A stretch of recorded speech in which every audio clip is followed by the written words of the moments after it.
Sementara itu pemirsa, dari Biren dilaporkan sebanyak 325 calon jamaah haji Kabupaten Biren mengikuti bimbingan manasik haji dan pembekalan jelang keberangkatan di Masjid Agung Sultan Cempa Biren, Kecamatan Kota Juang, Kabupaten Biren. Kegiatan yang diselenggarakan oleh Kantor Kementerian Agama Kabupaten Biren tersebut merupakan manasik terakhir jelang keberangkatan yang direncanakan pada tanggal 27 Mei mendatang. Kegiatan manasik haji tersebut dibuka oleh Asisten 1 Sekdaka Biren, Bidang Pemerintahan Keistimewaan Aceh dan Kesejahteraan Rakyat. Kepala Kementerian Agama Kabupaten Biren Muhammad Amin mengatakan, calon jamaah haji di Kabupaten Biren tahun ini berjumlah sebanyak 325 orang. Dari jumlah tersebut, 25 orang diantaranya calon jamaah haji lansia.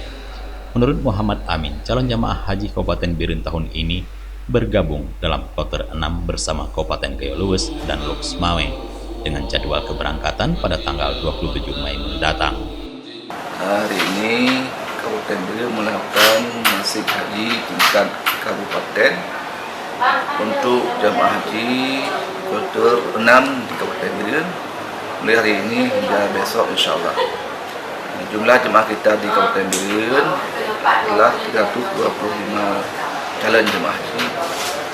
Kloter 6 ini bergabung dengan Kabupaten Gayo Luwes dan Kota Loksmawe untuk menjadi satu kloter insya Allah.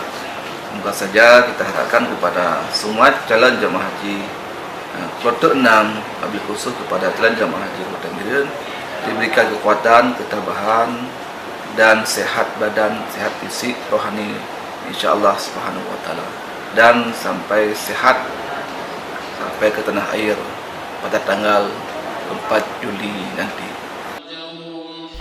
Manasik haji terakhir tersebut juga pemantapan dan persiapan terakhir sebelum diberangkatkan. Sebelumnya, para calon jamaah haji telah mengikuti bimbingan manasik haji tingkat kecamatan ataupun pada sejumlah guru yang direkomendasikan oleh Kementerian Agama Kabupaten Biren. Dengan adanya kegiatan tersebut diharapkan para jamaah calon haji masing-masing bisa mempersiapkan diri secara matang. Dari Biren, Tim Liputan Aceh TV melaporkan.